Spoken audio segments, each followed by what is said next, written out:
నమస్తే, welcome to ANN special drive. నేను మీ లక్ష్మీనాగ్ నరహర్శెట్టి. తెలంగాణ కాంగ్రెస్లో ఎమ్మెల్యే కోట ఎమ్మెల్సీ సీటు రేసు ఇంట్రెస్టింగ్గా మారింది. అసెంబ్లీలో సంఖ్యాబలం ఆధారంగా 4 ఎమ్మెల్సీ సీట్లు కాంగ్రెస్కు దక్కే ఛాన్స్ ఉంది. వీటిలో ఒకటి మిత్రపక్షాలైన సిపిఐ లేదా ఎంఐఎంకు ఇవ్వాలని డిసైడ్ అయిందట కాంగ్రెస్ పార్టీ. ఇక మిగిలిన 3 సీట్లకు బదులు సంఖ్యలో ఆశావాహులు ఉన్నప్పటికీ ఎవరికి ఛాన్స్ ఇవ్వాలనే దానిపై హస్తం పార్టీ పెద్దలు ఒక స్పష్టతకు వచ్చినట్లుగా టాక్ నడుస్తుంది.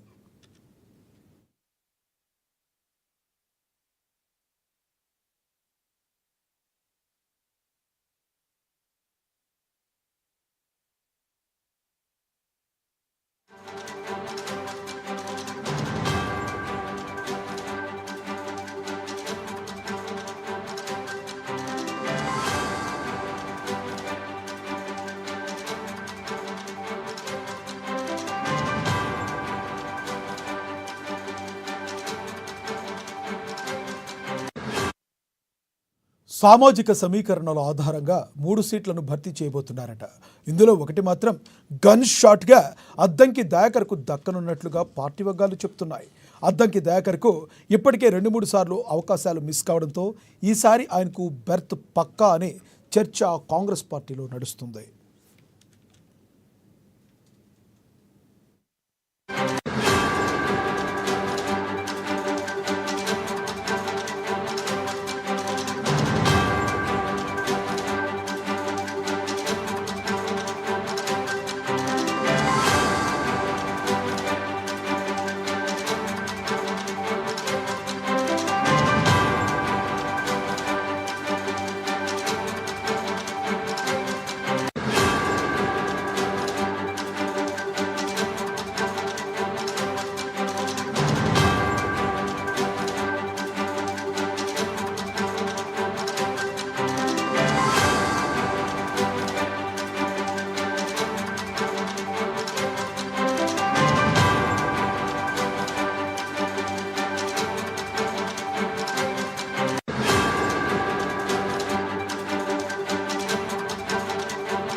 తెలంగాణ కాంగ్రెస్లో ఎమ్మెల్యే కోట ఎమ్మెల్సీ సీటు రేసు ఇంట్రెస్టింగ్గా మారింది. అసెంబ్లీ సంఖ్యాబలం ఆధారంగా 4 ఎమ్మెల్సీ సీట్లు కాంగ్రెస్కు దక్కే ఛాన్స్ ఉంది. వీటిలో ఒకటి మిత్రపక్షాలైన సిపిఐ లేదా ఎంఐఎంకు ఇవ్వాలని డిసైడ్ అయిందట కాంగ్రెస్ పార్టీ. ఇక ఇదే విషయానికి సంబంధించి మరింత సమాచారాన్ని మా ప్రతినిధి హరీష్ అందిస్తారు లైవ్ ద్వారా. ఈ ఆశావాహులు ఎవరెవరు ఉన్నారనుకోవచ్చు హరీష్ అయితే ఈ విషయంలో?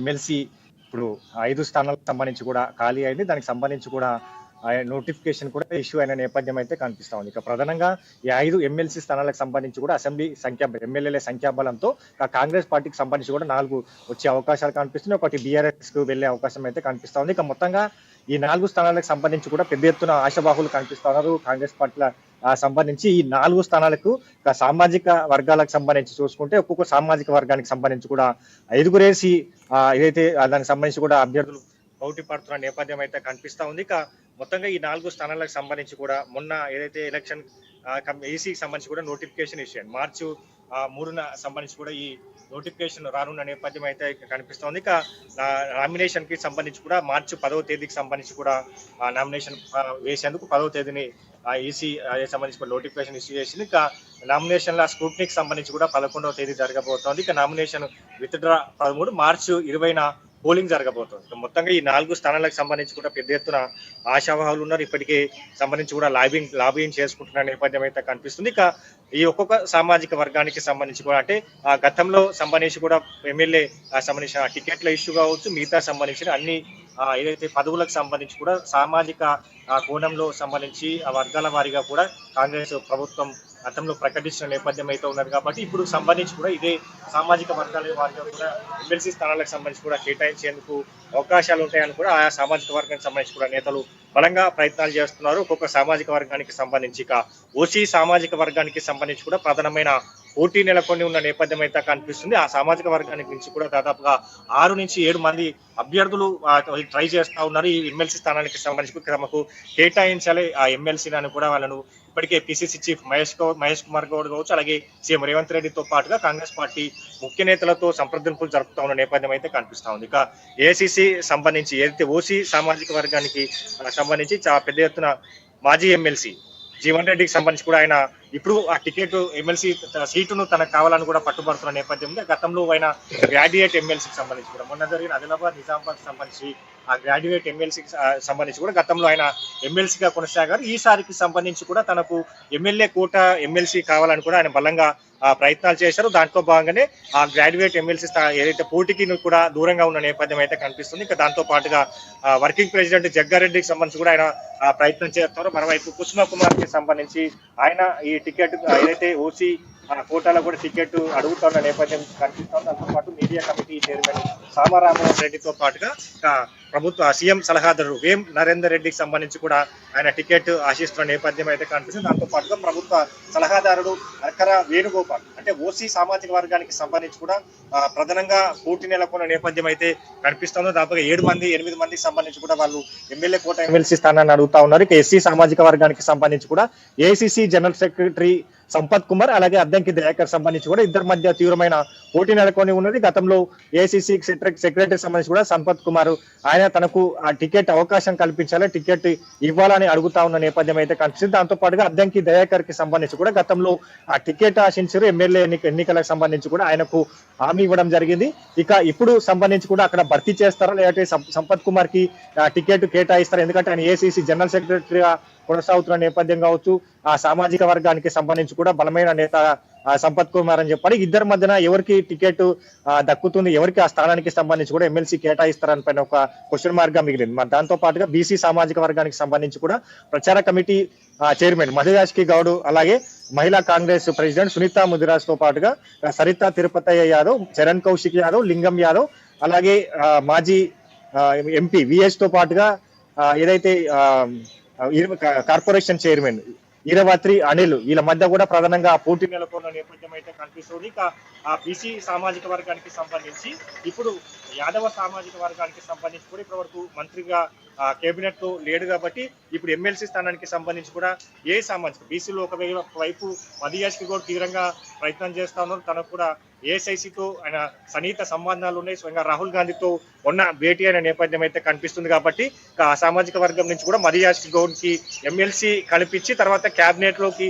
తీసుకుంటారా అనేది కూడా ఆయన ఆశిస్తున్న నేపథ్యం అయితే ఉంది. దాంతో పాటు ఇతర ఏదైతే చరణ్ కౌశిక్ యాదవ్, లోకేష్ యాదవ్, లింగం యాదవ్ వీళ్ళంతా కూడా ఉస్మానియా సంబంధించి కూడా కాంగ్రెస్ పార్టీ లీడ్ చేస్తూ వచ్చారు. గతంలో పార్టీ అధికారంలో లేనప్పుడు కూడా పార్టీకి సంబంధించి కూడా చాలా వరకు పార్టీకి సంబంధించిన కార్యక్రమాలు కావచ్చు తీసుకున్న అన్ని అంశాలపైన కూడా బలంగా పోరాడే నేపథ్యం అయితే కనిపిస్తుంది. ఇక ఏ ఈక్వేషన్స్ తో ఈ బీసీ సామాజిక వర్గానికి సంబంధించి ఆ నేతను డిక్లేర్ చేసే దానిపైన కూడా కొన్ని క్వశ్చన్ మార్క్ మిగిలిందని చెప్పొచ్చు. ఎస్టీ సామాజిక వర్గానికి సంబంధించి కూడా ట్రైకార్ చైర్మన్ బిల్లయ్య నాయక్ అలాగే నల్గొండ డిసిసి ప్రెసిడెంట్ శంకర్ నాయక్ ఇద్దరి మధ్య తీవ్రమైన పోటీ నెలకొన్న నేపథ్యం అయితే కనిపిస్తుంది. ఇక దాంతో పాటుగా మైనార్టీ నుంచి కూడా ఫయం కురీషి అలాగే షబ్బీర్ అలీ, ఫిరోజ్ ఖాన్ ఈ ముగ్గురు మధ్య మైనార్టీ నుంచి కూడా పోటీ నెలకొ ఉన్నది. ఒకవైపు ఫిరోజ్ ఖాన్ కి సంబంధించి కూడా గతంలో అసెంబ్లీ ఎన్నికలకు సంబంధించి కూడా నాంపల్లి నుంచి బరిలో దిగారు. ఇప్పుడు ఆ షబ్బీర్ అలీకి సంబంధించి కూడా ఆయన టికెట్ అడుగుతున్న ఎమ్మెల్సీ స్థానం తను కేటాయించాలని కూడా ఆయన బలంగా అడుగుతున్న నేపథ్యం అయితే కనిపిస్తుంది. ఫయం కురీషి సంబంధించి కార్పొరేషన్ చైర్మన్ గా కొనసాగుతున్నారు. ఆయనకు మరోసారి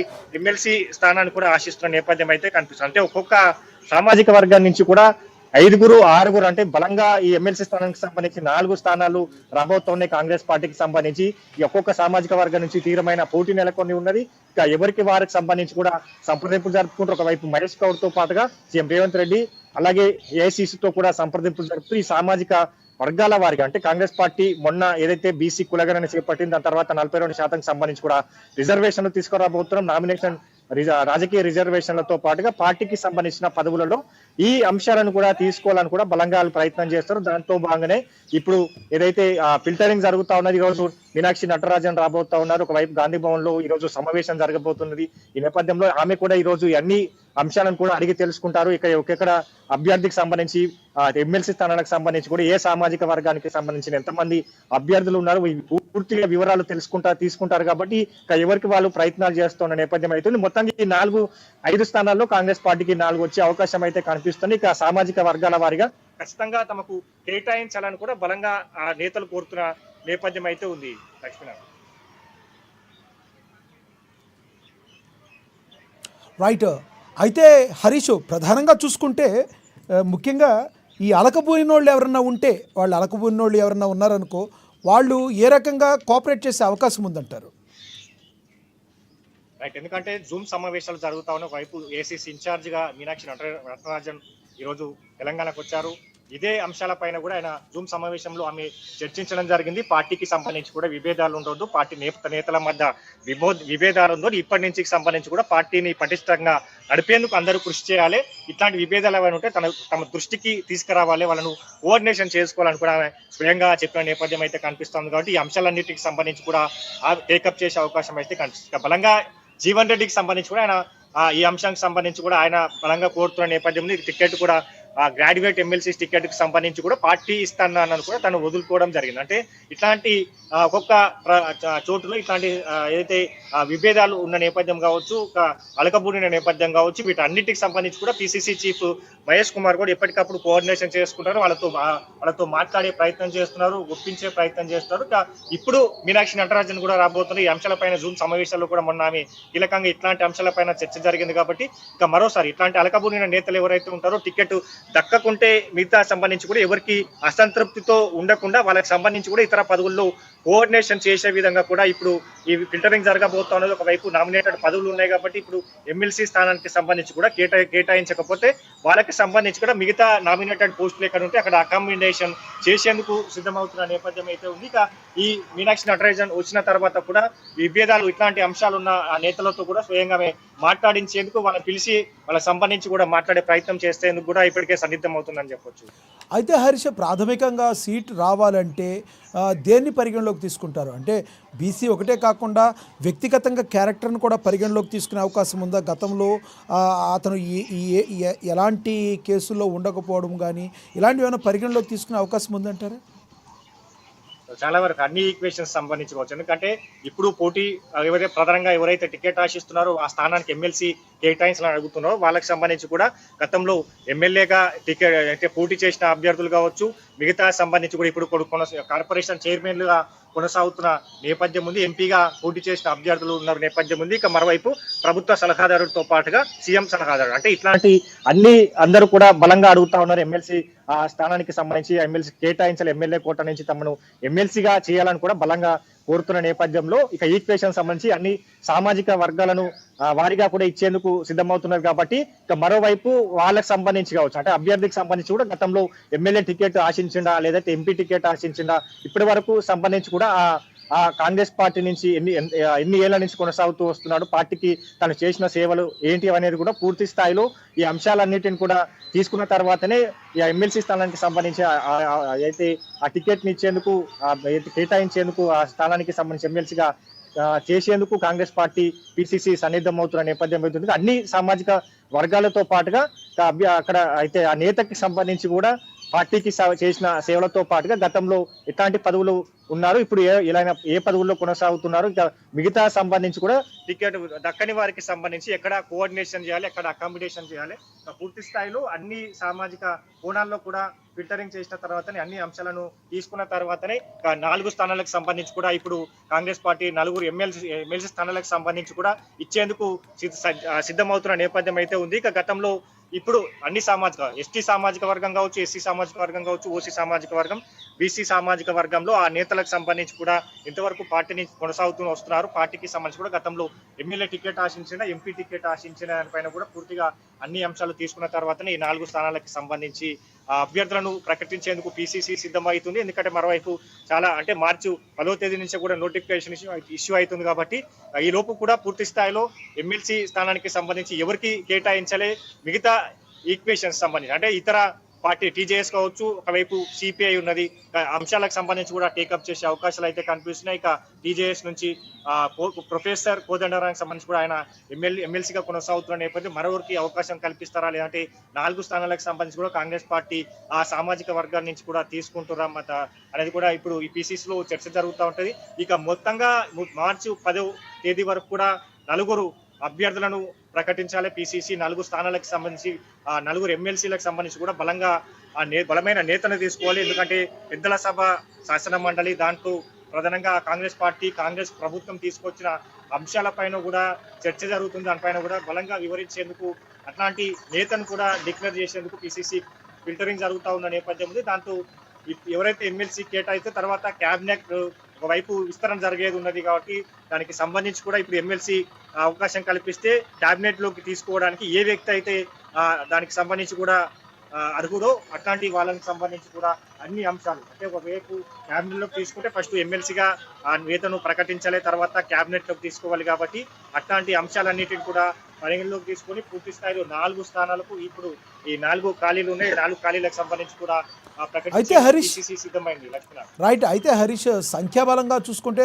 అసెంబ్లీలో 4 స్థానాల్లో మిత్రపక్షాలైన సిపిఐకి కానీ ఎంఐఎంకి కానీ ఒకటి ఇచ్చే అవకాశం ఉందని బాగా టాక్ నడుస్తుంది. దీనిలో ఎంతవరకు వాస్తవం ఉంది?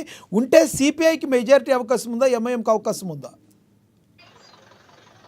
రైట్. అంటే 4 స్థానాలకు సంబంధించి కూడా ఏ విధంగా ఉండబోతుంది అంటే వైపు క్యాబినెట్ విస్తరణ జరగాలి, 6 భర్తీలు జరగాలి, 6 ఏదైతే మంత్రులను విస్తరణ జరిగేది ఉంది కాబట్టి ఇప్పుడు ఎమ్మెల్సీగా ఎవరిని తీసుకుంటారు అనే పైన కూడా ఒకటి క్వశ్చన్ మార్క్ గా మిగిలింది. ఎందుకంటే మరోవైపు టీజేఎస్ కి సంబంధించి కూడా ప్రొఫెసర్ కోదండరామ్ కి ఎమ్మెల్సీగా కేటాయించారు.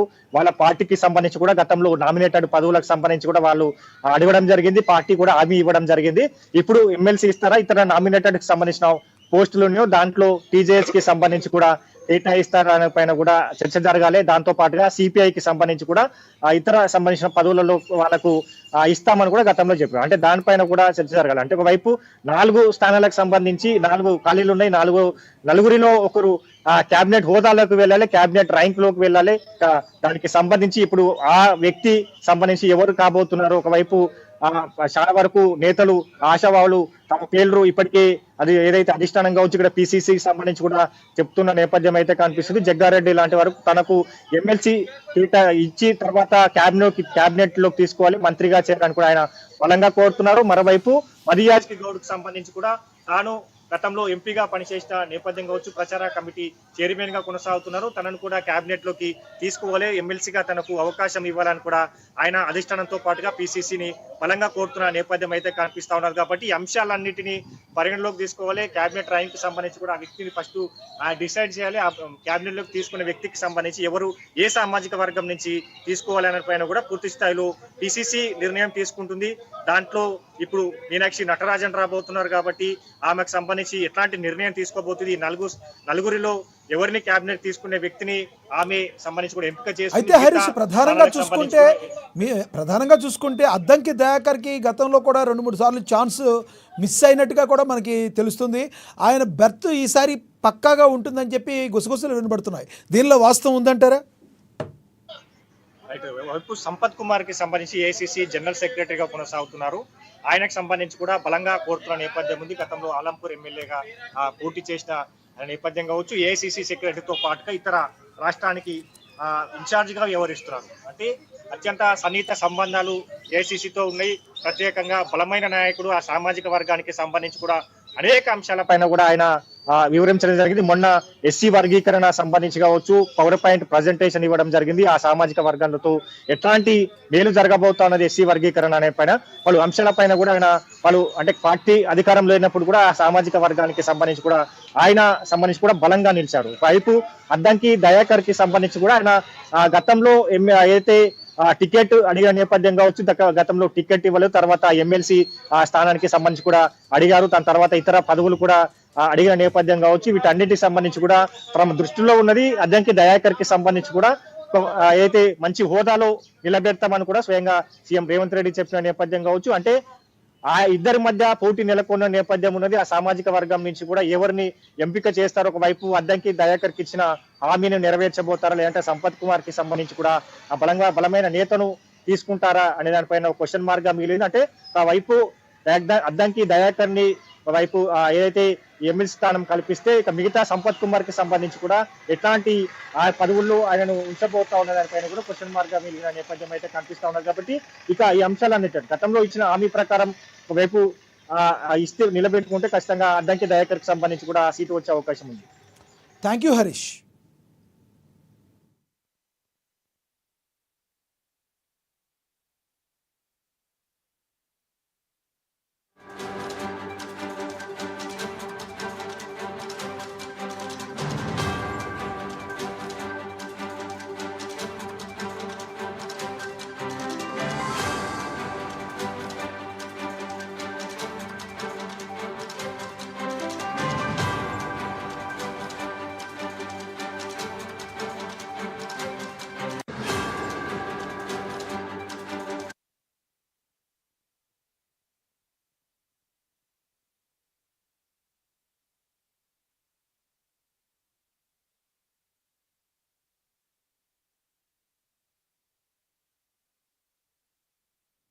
రైట్. తెలంగాణ కాంగ్రెస్లో ఎమ్మెల్యే కోట, ఎమ్మెల్సీ సీటు రేసు ఇంట్రెస్టింగ్గా మారింది. అసెంబ్లీలో సంఖ్యాబలం ఆధారంగా 4 ఎమ్మెల్సీ సీట్లు కాంగ్రెస్కే దక్కే ఛాన్స్ ఉంది. వీటిలో ఒకటి మిత్రపక్షాలైన సిపిఐ లేదా ఎంఐఎంకు కూడా ఇచ్చే అవకాశం ఉంది. ఇక మిగిలిన 3 సీట్లకు పదుల సంఖ్యలో ఆశావాహులు ఉన్నప్పటికీ ఎవరికి ఛాన్స్ ఇవ్వాలనే దానిపై హస్తం పార్టీ పెద్దలు ఒక స్పష్టతగా వచ్చినట్లుగా కూడా మనకు తెలుస్తుంది. మరి ఏం జరుగుతుందో వేచి చూడాల్సిన పరిస్థితి. ఇది వాళ్ళ స్పెషల్ డ్రైవ్. చూస్తూనే ఉండండి. నమస్తే.